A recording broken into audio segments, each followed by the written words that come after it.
हमारा टॉपिक है responsibility accounting. Responsibility accounting is similar to any other system of cost such as standard costing और budgetary control.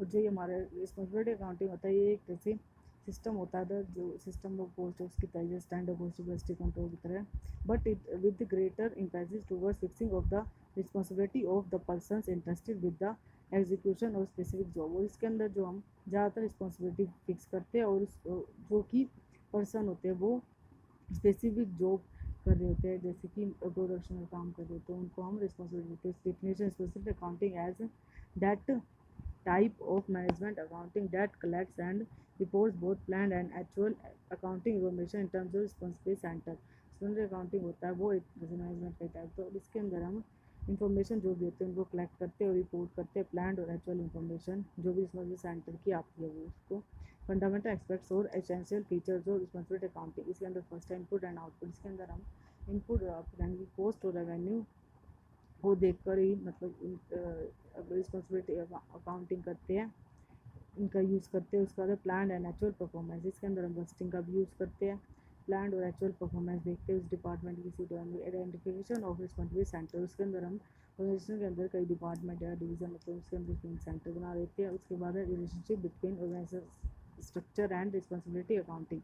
और जो ये इसके अंदर हम जो ऑर्गेनाइजेशन स्ट्रक्चर होता है उसके हिसाब से ही हम जो हमारा ऑर्गेनाइजेशन स्ट्रक्चर होता है उसके हिसाब से ही हम रिस्पॉन्सिबिलिटी डिसाइड करते हैं और उसके हिसाब से ही हम पैटर्न देखते हैं। उसके बाद रिस्पॉन्सिबिलिटी अकाउंटिंग सिस्टम के लिए मैनेजमेंट स्ट्रक्चर भी इंपॉर्टेंट होता है, तो इन दोनों के बीच में रिलेशनशिप होती है। Assigning cost to individual, limiting their effects to controllable cost. तो इसके अंदर हम जो इंडिविजुअल होते हैं कोई भी रिस्पॉन्स सेंटर के, उनको पोस्ट असाइन करते हैं और वो उसी के लिए जिम्मेदार होते हैं। उसके बाद इनको सिर्फ कंट्रोल जो कंट्रोल पर ही ध्यान होता है, जो भी रिस्पॉन्स सेंटर होता है उसके, तो ये कंट्रोलेबल कोस्ट की तरफ इनका ज़्यादातर प्रभाव पड़ता है। इनका जो limiting their effects to controllable cost. Transfer pricing policy. Transfer pricing policy इसके अंदर हम जैसे एक डिपार्टमेंट से दूसरे डिपार्टमेंट में कोई भी कोस्ट या मतलब कोई भी सामान जैसे भेज रहे हैं वो, तो उसके लिए हम ट्रांसफ़र प्राइस डिसाइड करते हैं, जिसके ध्यान रख के हम एक दूसरे डिपार्टमेंट पे सामान बेचते हैं।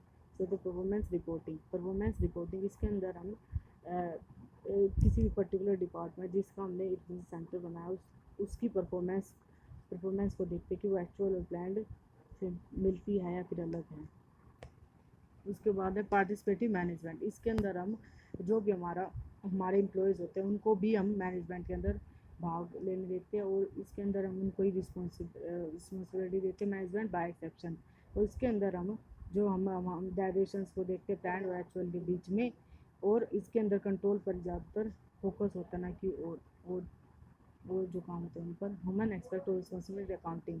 तो इसके अंदर हमारे जो ह्यूमन एक्सपेक्ट होते हैं रिस्पॉन्सिबिलिटी अकाउंटिंग की, उस पर ध्यान देते हैं, मतलब इसके अंदर म्यूचुअल अंडरस्टैंडिंग देखते हैं, उनको कंट्रोल जो मेजर्स होते हैं उनके बारे में बताते हैं। उसके बाद responsibility centre is a set of activities assign to manager, a group of manager और अदर एम्प्लॉयज़। और रिस्पॉन्सिबिलिटी सेंटर जो होता है उसके अंदर हम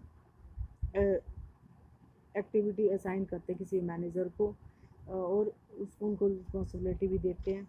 रिस्पॉन्स सेंटर जो बनाते हैं ये ग्रुप ऑफ मैनेजर हो सकते हैं, एम्प्लॉयज़ भी हो सकते हैं। A set of machine and machining task में भी responsibility centre for a production supervisor. The full production department में भी responsibility centre for the department head. और इसके अंदर जो भी हम रिस्पॉन्स सेंटर बनाए, जैसे प्रोडक्शन डिपार्टमेंट सुपरवाइजर होता है, वो प्रोडक्शन डिपार्टमेंट जो होता है उसका डिपार्टमेंट हेड होता है, में बी रिस्पॉन्स सेंटर, इसको हम रिस्पॉन्स सेंटर बना देते हैं। उसके बाद टाइप्स ऑफ रिस्पॉन्स सेंटर। उसके बाद टाइप्स ऑफ रिस्पॉन्स सेंटर। इसके अंदर 4 तरह के रिस्पॉन्स सेंटर होते हैं। पहला है हमारा expense centre. An expense centre और cost centre is a responsibility centre in which inputs but not outputs are measured in monetary terms. इसके अंदर जो हमारे इनपुट्स होते हैं फिर कॉस्ट होती है उनको मेज़र करते हैं इसमें सेंटर की, ना कि आउटपुट को मेज़र करते हैं इसके बाद हमारा revenue centre is a segment of the organisation which is primary responsible for generating sales revenue. ये हमारे सेल्स रेवेन्यूज होते हैं उनके लिए रिस्पॉन्सिबल होता है। इसके अंदर हमारा रेवेन्यू सेंटर जो होता है वो रेवेन्यू से रिलेटेड एक्टिविटी जैसे सेल्स होगी, इन सब चीज़ों को। उसके बाद profit centre, responsible centre is called profit centre where the manager is held responsible for both cost and revenue and rules for profit. ये दोनों तरह के डिपार्टमेंट को देखता है, कोस्ट और रेवेन्यू के लिए रिस्पॉन्सिबल होता है, और इसको हम प्रॉफिट सेंटर बोलते हैं। और ये जो प्रॉफिट सेंटर होता है जैसे मार्केटिंग एक्टिविटीज़ होगी, इसके मार्केटिंग एक्टिविटीज आ जाती है। उसके बाद investment centre, and investment centre goes a step further when a profit center does. Its success is measured not only by its income but also by relating that in to its invested capital as in a ratio of income to the value of the capital employed.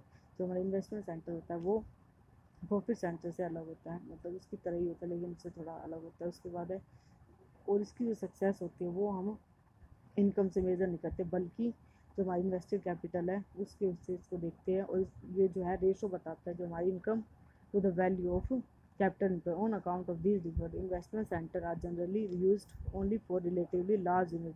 तो ये जो हमारी large units होती हैं इनके अंदर ही ज़्यादातर use करते हैं। उसके बाद which have independent divisions both manufacturing and marketing for their individual products. तो इसके अंदर अलग प्रोडक्ट के लिए अलग अलग डिवीज़न बनाते हैं, चाहे कोई सा भी डिपार्टमेंट हो।